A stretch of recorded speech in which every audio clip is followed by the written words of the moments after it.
बहनों और भाइयों नमस्ते। सबसे पहले आपको धन्यवाद। कल की खबर 5,000 लोगों से ज़्यादा लोगों ने देखी। दोस्तों, मैं एक आस्तिक व्यक्ति हूँ। मैं धर्म में विश्वास रखता हूँ। मैं सभी संतों को मानता हूँ। मैं सभी गौशालाओं को मानता हूँ। गाय माता को मानता हूँ मैं। दोस्तों,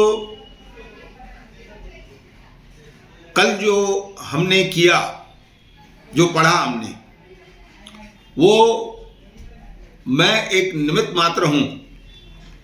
जो कुछ घटनाएं हो रही है, जो कुछ हो रहा है, जो सेवादार हैं, जो गौशाला में यहाँ तक गोबर में चले जाते हैं, उन लोगों के साथ क्या हो रहा है उनसे आप पूछिए। गौशाला में कौन कौन सी घटनाएं हैं, क्या हो रहा है, क्या घटित है। तो मेरे हिसाब से मुझे भी संतों का आशीर्वाद है। परमात्मा ने कहा कि आप इस चीज में आगे आइए। दोस्तों, आज मैं पढ़ूंगा कि किस तरह से गाय माता का, गौशाला का और जो चारा है उसका कैसे व्यवसायीकरण हो रहा है। पूरे कार्य को व्यवसाय में बदल दिया गया। पूज्य स्वामी जी के बारे में मैं कहूं कि उन्होंने भी एक गौशाला खोली, लेकिन उनका मकसद ये था कि इस गौशाला से लोगों को लाभ हो, बीमारों गरीबों को दूध मिले, और जिन लोगों को तकलीफें हैं, गाय माता का पूछ उन बच्चों पर हम लोग रखते हैं ताकि उस पर जो बाधा है वो निकल जाए। दोस्तों, तब उल्लासनगर में एक ही गौशाला थी। आज थोड़ी थोड़ी दूरी पर गौशालाएं खुल रही है। सबसे पहले तो मैं ये कहूं कि आपके पास कुछ नहीं था, आपका कोई व्यवसाय नहीं था। मैं संतों के बारे में नहीं कह रहा हूं। आपके पास कुछ नहीं था, आप एक जमीन को ले लेते हैं और वहां पर 4 गायें रख देते हैं। ठीक है, आपको कोई कुछ नहीं कहता है कि आपने ये जमीन कैसे ले ली। अब उसके बाद क्या होता है, अचानक से परिवर्तन आने लगता है। गाय बढ़ने लगती है, दूध बिकने लगता है और आपकी भी उन्नति हो जाती है। आपके पास कारें आ जाती है। आज मैं आपको बता दूं बहुत सारी बातें। सबसे पहले गौशाला की जमीन, उसके बाद आप गौशाला के चारे भोजन पर कैसे व्यवसाय करते हैं, ये मैं आपको बताता हूं। सबसे पहले तो चारा देने वाले बहुत सारे लोग हैं जो चारा बेचते हैं, और आप लोग एक दुकान लगा देते हैं, वहां पर आपके लोग सामान बेचते हैं। 10 रुपए का वह सामान कितने में बिकता है। अब दूसरी बात, आप धर्म कार्य कर रहे हैं, गौ माता की सेवा कर रहे हैं। मैं भी करता हूं, मैं भी जाता हूं, मैं आश्रमों में जाता हूं, मंदिरों में जाता हूं, संतों का आशीर्वाद है मेरे ऊपर। तो बाहर जो लोग व्यवसाय कर रहे हैं, उसको आप क्यों उसका भोजन छीनने की कोशिश करते हैं कि वह वहां पर चारा ना बेचे।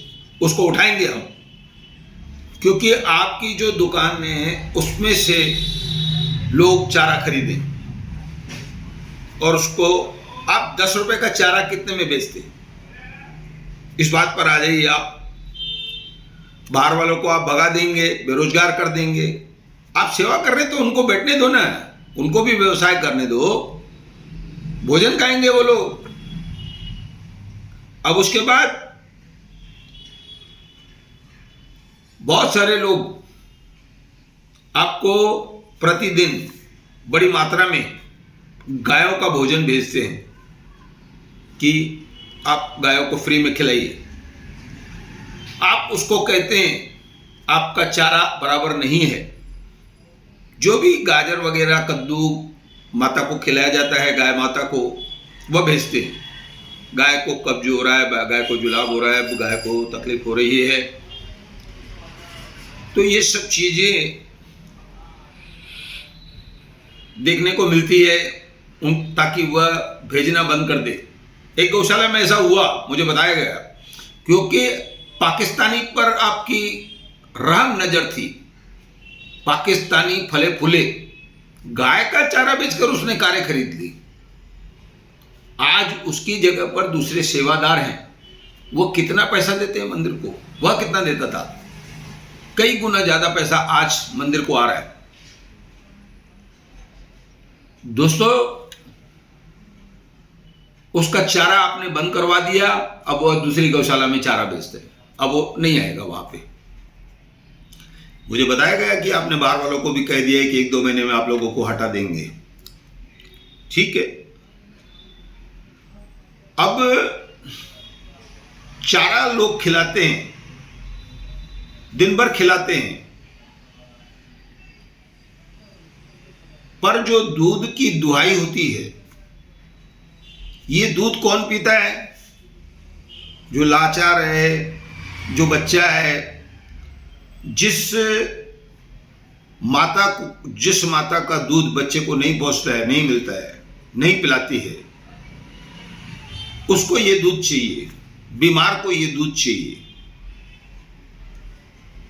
तो दोस्तों, उस दूध की कीमत 80 रुपए। तबेले के दूध की मांग ज्यादा रहती है, लेकिन अब थोड़े दिनों में जो गायों का विज्ञापन हो रहा है, जो व्यवसायीकरण हो रहा है, उस कारण से उस दूध की कीमत 80 रुपए। दूध लेने वालों की हालत आप क्या करते? उनको घंटों खड़ा रखते हैं, उनसे दुर्व्यवहार करते हैं, उनसे गलत भाषा का उपयोग होता है। बहुत जगह पर होता है, एक जगह पर नहीं, बहुत जगह पर होता है। मैं भी जाता था दूध लेने में, घंटों खड़े रहता था वहां पर। ऐसा क्यों? गौशाला में ये होना चाहिए, नो प्रॉफिट नो लॉस। इस पर ध्यान देना चाहिए। जब न कि 80 रुपए दूध बेचो आप, लोगों को धक्के खिलाओ, लोगों को लाइन में खड़ा करो। गौशाला खुलने के बाद अब अचानक आप लोगों की तरक्की हो जाती है, आप कारों में घूमने लगते हैं, बड़ी बड़ी ऑफिसें बनाते हैं, आप ठाठ से बैठते हैं उसमें, एसीओ में। अब एक और चीज मैं बता रहा हूं, लोगों को ध्यान देना चाहिए कि क्या हो रहा है समाज में। आप ध्यान दो, हमारी जो माताएं बहनें हैं, जो गौशाला में जाती हैं, मैं उनसे भी कहूंगा कि कुछ लिहाज करो, कुछ लिहाज करो। एक व्यक्ति खड़ा हो जाता है, तुम लोग गोपियां हो, मैं कृष्ण हूं। भैया, समाज को चलाने वाले कोई नहीं है क्या? आप हमारी उन माताओं बहनों के साथ नाचते हैं, आप कृष्ण हैं।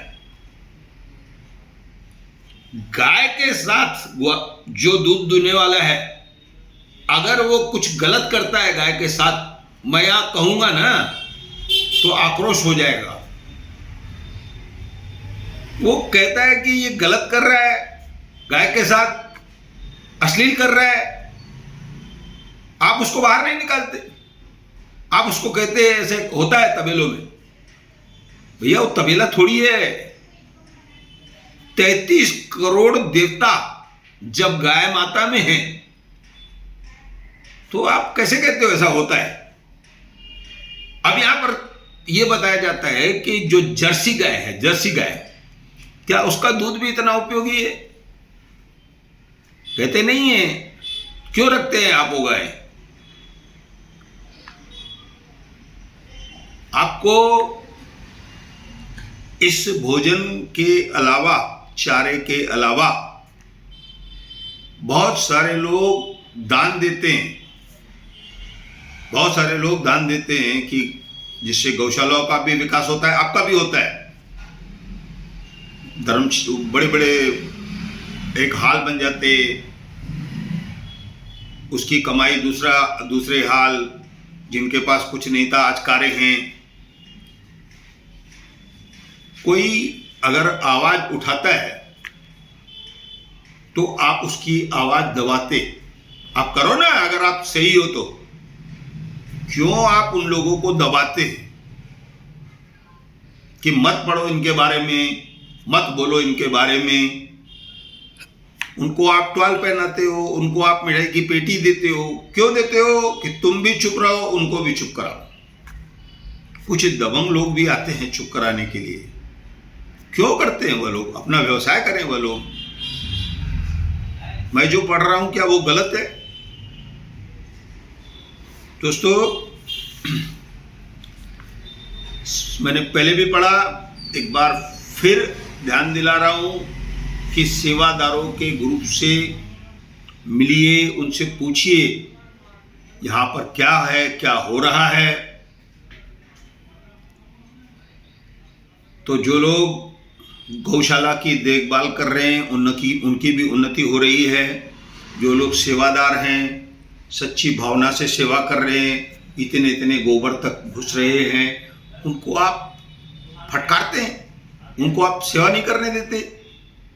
गाय जब बछड़ा देती है, वह बच्चे लोग अपने हाथों में खून सना वह बच्चा निकालते हैं।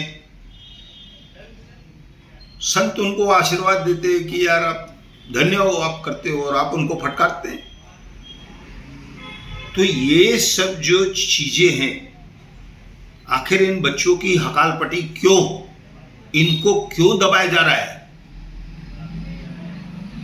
उनको करने दो, वो युवा है। 70 साल से 60 साल से गौशालाएं चल रही है। आज आप दबंगई क्यों दिखा रहे हैं? क्या आपको कोई परमात्मा की तरफ से सजा नहीं मिलेगी? तो क्या जो हम लोगों को सिखाया जाता है कि गाय माता है, उसके अंदर 3300 करोड़ देवी देता है, आपको डर नहीं लगता है उससे? गाय माता का रख रखाव क्या है? मुझे बहुत ये बताया गया कल कि बहुत सारी गायों को चोटें लग जाती है, टांगों में उनके पैर कट जाते हैं। क्या क्या रखा है आपने वहां पर? आप जो बना रहे हैं, निर्माण कर रहे हैं, तो उसमें आपने रखा क्या है? अगर हिंदू संगठन जाग गए और उन सब ने आकर देखा कि आप लोग गायों का रख रखाव कैसे कर रहे हैं, तो उपद्रव हो जाएगा।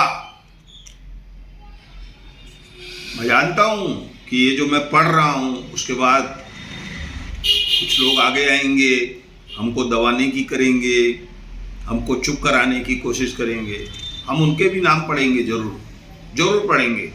मैंने एक बार पहले भी कहा शुरू में कि मैं एक निमित्त मात्र हूं। शायद परमात्मा कह रहा है कि इसको पढ़ो। कब तक ये सब चीजें चलती रहेंगी? मंदिरों में, गौशालाओं में दबंगता क्यों? आप प्यार से, प्रेम से उनसे क्यों पेश नहीं आते?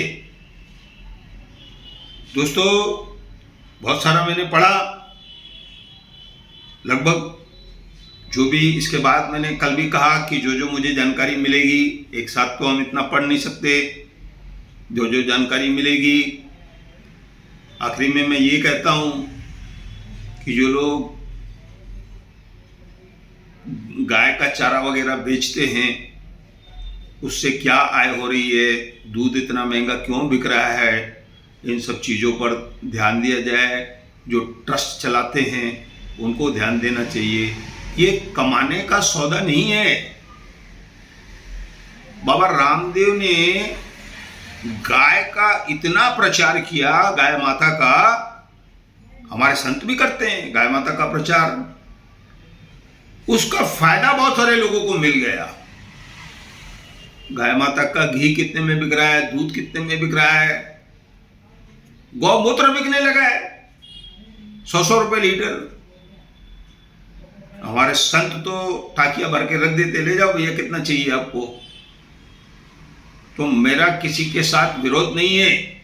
मैं जो संचालन कर रहे हैं, मैं ये सब उन लोगों के लिए पढ़ रहा हूं, बाकी लोगों से मेरा कोई वैर विरोध नहीं है। दोस्तों, मुझे जो और जानकारी मिलेगी, जानकारी दी जाएगी, मैं वो आपके सामने रखूंगा। इतना कहकर मैं धन्यवाद कहता हूं।